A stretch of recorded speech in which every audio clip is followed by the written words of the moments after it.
Ce jeudi 26 novembre 2015, le président Alassane Ouattara a reçu en audience à son bureau de la chancellerie ivoirienne à Paris Alexandre Dugignac, président directeur général de Air France KLM. Ce dernier était accompagné de messieurs Patrick Alexandre, Franck Léger, Guy Delbray et Jean-Claude Cross, respectivement directeur général commercial et Alliance, directeur général Afrique, directeur relations extérieures et directeur général délégué à la présidence, tous chez Air France KLM. C'était en présence de son Excellence M. Charles Gomis, ambassadeur de Côte d'Ivoire en France, et du général Aboulaye Koulibaly, patron de Air Côte d'Ivoire et de Aéria. L'audience qui a débuté un peu après 12 heures a duré 45 minutes. Au sortir de la rencontre que M. Alexandre Dugignac a sollicité, le numéro 1 de la compagnie française a indiqué à la presse sa satisfaction d'avoir pris langue avec le président Alassane Ouattara pour échanger sur les ambitions de Air France pour Air Côte d'Ivoire et la desserte de la ligne Abidjan-Paris. Monsieur le président directeur général de Air France, vous venez d'avoir une audience avec le président de la République de Côte d'Ivoire.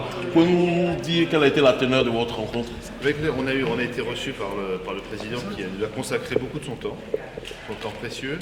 Et nous avons réitéré l'engagement d'Air France KLM pour développer encore plus vite Air Côte d'Ivoire. Voilà. En renouvelant la flotte, en étendant la flotte, en assurant au président qu'on continuerait et qu'on réfléchissait à étendre la desserte Paris-Abidjan, où nous avons déjà, comme vous savez, le premier A380 d'Afrique de l'Ouest, voilà, et cette desserte marche extrêmement bien. Donc on songe à la développer. Et on s'est bien sûr engagé à être responsable, à avoir des tarifs qui soient raisonnables. Et on espère que l'État ivoirien et l'aéroport d'Abidjan seront aussi raisonnables pour les compagnies aériennes pour faire d'Abidjan un hub compétitif. C'est ça l'idée. Et avec Air Côte d'Ivoire comme étant la compagnie étendard du pays, sous la présidence du général. Voilà. Et on est ravis d'être un partenaire. Monsieur le PDG, qu'est-ce qui explique le coût élevé justement du transport de la liaison Abidjan à Paris? Et vous aviez parlé d'amélioration du coût. À quoi est-ce qu'on doit s'attendre concrètement et quand est-ce que cela peut voir le jour? D'abord, il y a eu une baisse des surcharges carburant qu'on vient de faire. Vous savez, on a des surcharges carburant qui en général accompagnent l'évolution du prix du pétrole. Le prix du pétrole ayant baissé, on a baissé les surcharges carburant. Ça, c'est la première chose. Et puis, comme vous savez, sur la destination d'Abidjan, on fait des prix intéressants. Contrairement à ce que je vois ou j'entends ou je lis, on a aussi des promotions en éco et en business. Alexandre Dugignac a notamment annoncé que la flotte Air Côte d'Ivoire allait être renouvelée et étendue. Emboîtant le pas au patron de Air France, le général Aboulaye Koulibaly, PDG de Air Côte d'Ivoire et de Aéria, a indiqué la bonne santé de la compagnie aérienne ivoirienne qu'il dirige et a souligné les perspectives heureuses qui s'offraient à elle dans le partenariat avec Air France. Je dois vous dire que Air Côte d'Ivoire est parti, a été créé au départ en collaboration, en partenariat avec Air France. Vous savez, quand vous plantez un arbre, c'est toujours bon d'avoir un témoin.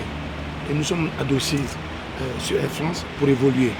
Et je vous assure que ce n'est pas pour nous vanter, mais on a été très performants. Je vous donne un exemple. Ça fait moins de 3 ans que nous avions vol. Nous avons, l'année dernière, fait 400 000 passagers. Nous attendons de faire à peu près 600 000 cette année, avec un chiffre d'affaires d'environ 70 milliards.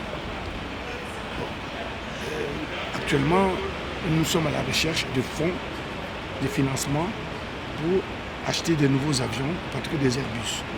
Nous avons commandé 5 Airbus. Et le PDG d'Air France que vous avez vu a rencontré M. le Président pour lui faire part de la bonne collaboration qui existe entre Air Côte d'Ivoire et Air France.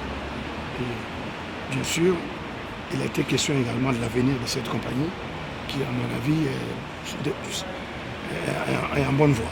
Et là, je pense que vous vous adressez au président de l'aéroport. En tant que président de l'aéroport, reconnaissez que mon devoir, c'est de recevoir les avions, le plus grand nombre d'avions possible. Pour moi, dès lors que Air France augmente, disons, le nombre de fréquences à Abidjan, je suis heureux. Je suis heureux. Et c'est pour ça d'ailleurs que nous avons fait des investissements, par exemple à la plateforme d'Abidjan, pour accueillir les 380. Alors je vous signale que Abidjan est la deuxième ville qui reçoit les 380 en Afrique, après Johannesburg. En plus de ça, nous sommes actuellement des grands travaux. Le jour que vous aurez la chance d'aller à Abidjan, faites un tour au salon business, vous verrez que c'est un des meilleurs salons en Afrique.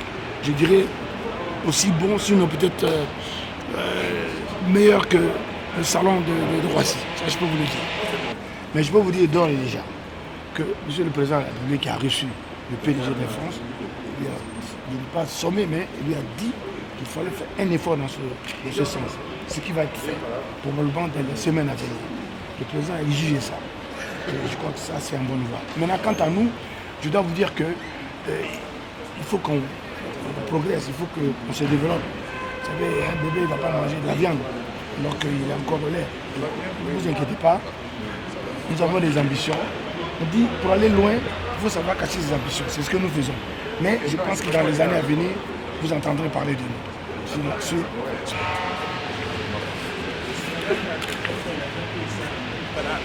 Mesdames, Messieurs, voilà, Miral, à bientôt. Au revoir, bonne journée.